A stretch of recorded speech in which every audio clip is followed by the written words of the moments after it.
Welcome to the Let's Eat Grandma Career Warrior Podcast.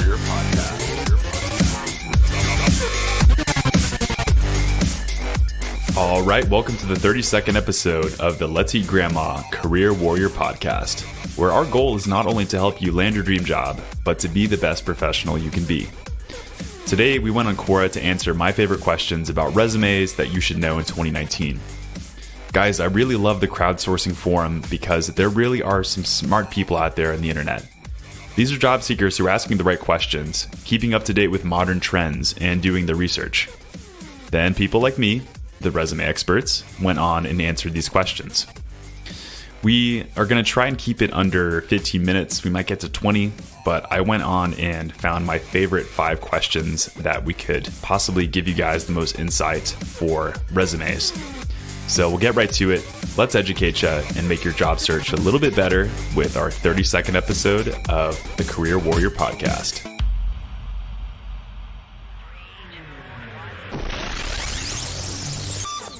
I kind of wanted to open up by telling you guys a story. So I actually used to answer these questions on Reddit, and Reddit's a good forum for really smart internet people. So I was on the R Resumes subreddit. I used to answer all these questions there. Our 4th podcast episode, funny enough, was a Reddit version of this.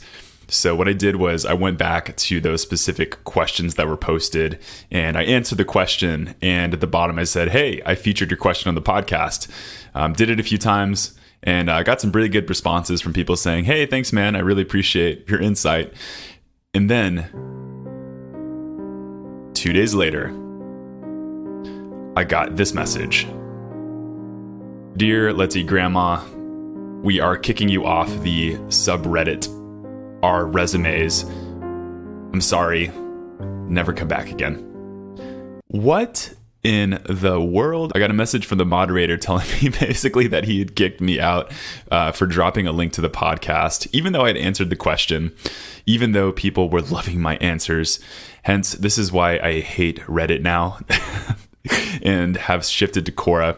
In fact, after I made the shift to Quora, I did a similar thing and it was received very positively. My comeback story was I became a top 3 writer in the resumes and CVs section. I think I actually was number 1 for some time. So in your face, moderator at Reddit, I have taken your rejection and turned it into a very positive thing. Hence why we have this podcast today. We went on Quora and answered some really amazing questions that I think a lot of people had. We'll launch into the first question here. And we had a user ask, what is that secret sauce you put in your resume that always gets you interviews? All right. I love this question. And as a pro resume writer, I'd love to answer your question by telling you that you need to get down to the basics to win interviews. We'll answer your question. I'll give you a few hacks, but the fundamental truth is, there is no one thing or one quick tip or easy fix that's going to get you interviews right away. The first concept is keywords. You're really going to want to make sure you're matching the language listed on the job posting. So pay close attention to position title, hard skills, requirements, locations, nouns common to the position, and even employer names. Do not be deceitful. So don't keyword stuff in your resume. It's only going to work against you. You're going to get the interview, but you're going to end up wasting everyone's time when you don't get the offer because they found out that you were exaggerating. Number 2, what's your secret sauce, is I recommend actually uploading your resume to job sites in the form of a Word doc as opposed to a PDF. This is hotly debated, but you are actually more likely to screen for keywords, in my belief, when ATS software is scanning. And that's just because PDFs are pictures at the end of the day, and not every keyword is going to get read. Number 3, add your LinkedIn URL to your header. I cannot tell you how many times I've seen references available upon request on a resume. I just think it's lazy, and I don't think it gets your point across because, of course, you have your references available upon request. You really should. So what we did instead, and this is what I do as a professional writer, I will actually end up putting the LinkedIn URL on my resume because, as you know, the recommendations feature on LinkedIn is a much more updated and modern version of your list of references. And these are real things that people are saying about you, and I think a really good thing to include. All right. The fourth tip is to be personable. At the end of the day, the company is hiring a human. So you're going to want to show off your humanness, so to speak, and don't be like a robot. And the first tip I gave you was making sure to integrate keywords within your resume. At the same time, you recognize that somebody's actually going to open up your resume and look at those bullet points and look at those different accomplishments. And so I highly recommend, first of all, doing a pass when you have already written your resume, or do a proofread to see if you've integrated all the right keywords in your resume, and do a second proofread after that to see how your resume would look in the eyes of a recruiter. You got to make sure you do both, because in the modern hiring landscape, you have both the robots, aka the software, screening candidates out, and then you have the human screening candidates out after that. All right, second question. Anonymous user says, I am terrible at writing cover letters, and this has continuously held me back from finding new jobs. How do I overcome this? First of all, I kind of want to address something you said, which is the fact that you think cover letters are continuously holding you back from finding new jobs. I would try and not to put that limiting belief, especially when it comes to cover letters. I do think cover letters are important, and I've mentioned this in previous podcast episodes, but I don't really think that they are the deciding factor in a lot of cases. Cover letters do serve as the tipping point if somebody's on the fence about you. So, for instance, if they see something on your resume that draws questions like, why does this person have a resume gap? I think cover letters are a really good opportunity to overcome those shortcomings, so to speak. So don't put everything on the cover letter, please.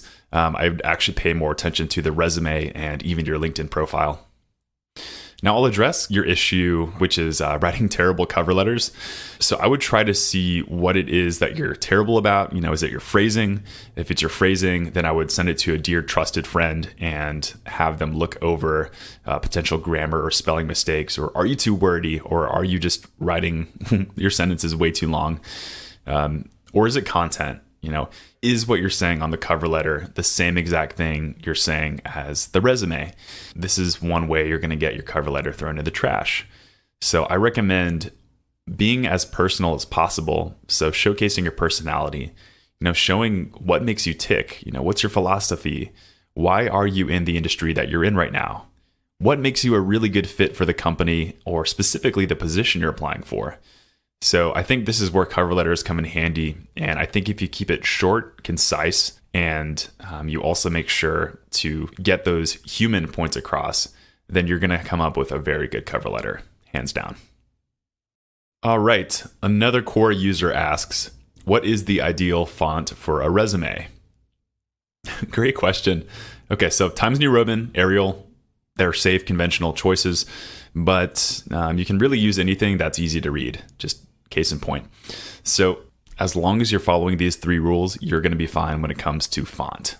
Number 1, make sure you choose a simple and easy to read resume font. So considering that most recruiters spend 6 seconds scanning your resume, they'll often read a lot of resumes in a single sitting. So you really need to do whatever you can to make sure that the words in your resume are as easy to read as possible. Second tip, make sure your resume font is commonly found in Microsoft Word. Can't tell you how many times I've gotten kind of these random fonts that just don't translate on Microsoft Word. I know design people, you're choosing these custom fonts that are very creative. They come out fine on a PDF, but I'm telling you, with most people's word processing software, they're actually not going to see those fonts. And in fact, they may turn out weird. Point being, you should probably come up with your resume in Microsoft Word. Number 3 is use a font that represents your brand. And this is kind of a bonus tip. It's not completely necessary, but it can help enhance your brand image. Remember, at the end of the day, your resume is a marketing piece that should represent your personal brand.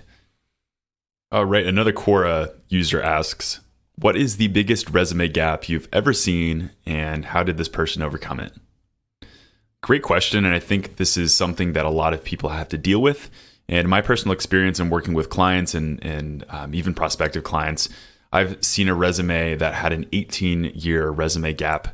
And this particular person had to take a break to raise a family and take care of elderly parents. So not surprisingly, there are a lot of people in the same situation. That being said, resume gaps should not leave you for any reason to start getting freaked out or nervous or thinking that you're never going to get a job. Guys, resume gaps are a common thing and totally okay as long as you explain them with purpose.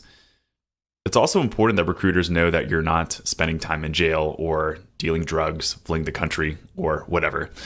And this particular person had a really good reason to have that career gap. So they were building a family. These are awesome things that actually have a lot of the transferable skills that you're going to need in the workforce. I don't know, let's say patience. This person took a break to start and raise a family. And when she decided she wanted to go back, it wasn't easy. So these were the things I recommended it to her in her case. In the interview, resume, cover letter, explain exactly what you did during that gap. If this is an interview, practice saying your story out loud so you come across as confident. Don't be apologetic about it and make sure not to ramble. This is a serious mistake that a lot of people make. Do whatever you can to stay fresh within your skill set during that gap. So this is more career coaching advice, but I think it's important. And you also need to make sure that you are showcasing that skill set in the resume. So take courses. If you are taking time off to raise a family, you still want to make sure you keep fresh with your industry if you plan on going back. So these things are going to be very important. If necessary, rebuild your career. So you may have to take that quote unquote non-ideal job when you get back from that gap, but that job can lead to another great job. Since you've done it before, it should take less time to get back on track, but it may take some time to get back to that dream job. If this person had an 18-year gap and ended up just fine, so can all of you. All right, we had another person ask, does it really matter much if your LinkedIn profile is not kept as current as your resume when looking for a new job? My response is yes, it does matter a lot. Make sure to keep it up to date. And here are the two biggest reasons. Number one being employment verification. So this doesn't just mean a third-party company to call your old workplaces. It also really means doing your research on candidates to find out, who they really are. So a lot of the times recruiters will bounce from your resume to your LinkedIn profile to do the research. And especially if they're looking at you a little bit more seriously, a lot of people tend to do this. LinkedIn is nice, I will tell you, from a hiring manager standpoint, because they're just a search away from being able to look at all of your credentials, awards, employment history, certifications, and whatever. Point being, people really like LinkedIn nowadays, and it is a red flag if your stuff isn't up to date and your resume does not look like your LinkedIn profile. So don't be lazy. Get on that LinkedIn. It's worth it. Second really big point, your online visibility and searchability is huge on LinkedIn. In fact, people can Google you. And a lot of the times, I know when I Google my name, my LinkedIn profile comes up on that first page. So friends, colleagues, recruiters, and the like are going to want to see where you're currently at. So the purpose of LinkedIn in the first place is it's a social networking for professionals. So do ensure that your profile has those keywords. Make sure that it has an accurate reflection of where you are currently in your professional life for other people to see. Hope this answers your question. I think LinkedIn is a powerful tool, and I even recommend, in some cases, editing your LinkedIn first before you get that resume out. All right, this is a bonus question. This is not something that I answered personally, but I just found it to be hilarious. We had somebody on Quora ask, what's the most pretentious thing you've seen on a resume? This one's great. Pete Baker says, I received a resume from somebody who had just recently graduated from high school.